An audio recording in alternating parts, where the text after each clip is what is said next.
The Mohs hardness test kit is useful to check the surface abrasion resistance of the concrete.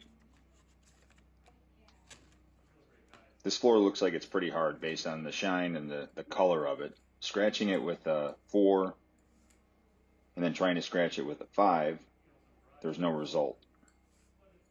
Then trying it with a 6, trying it with a 7, there's no result.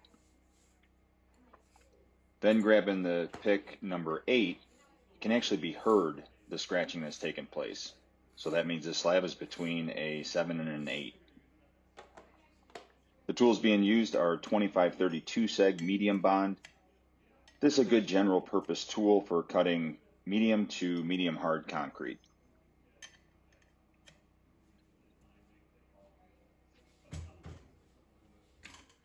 Silica sand will be used to help to keep the tool sharp. Because the floor is so hard and it's going to be done dry, the silica sand will help to keep the tools from glazing over.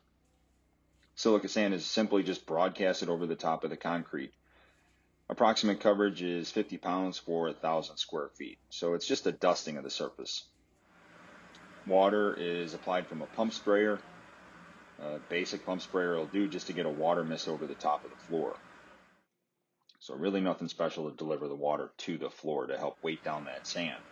Because everything is being done dry and under vacuum, the idea is to keep that sand in place until the diamonds can go across it. Powering the grinder is a 13 kilowatt generator, which is staged right outside. And handling the dust collection is a 3-motor vacuum that is 110 volts. By having a suitable sized dust collector, the area stays pretty much dust free. Everything that would otherwise go in the air is recovered and taken to the dust collector. Whatever's on the floor, of course, will be vacuumed later. The nice part about using the sand and the water mist is that there's no need to have 2 or 3 different styles of tools to be able to handle a hard concrete slab. The sand is like $10 a bag, and of course the water is able to be sourced on site and put through the pump sprayer. It's an easy way to get tools that would otherwise glaze because maybe they're not the right bond or not the right configuration, but if on a hard slab, if a little bit of sand and water helps them to cut and open it up, then that really does eliminate the need to have to carry expensive alternative sets of tools that may or may not be right for the floor. In this case, these same tools can handle a medium floor that doesn't need sand and water, but because it is so hard, the sand and water actually make them cut like a soft bond 2-seg tool.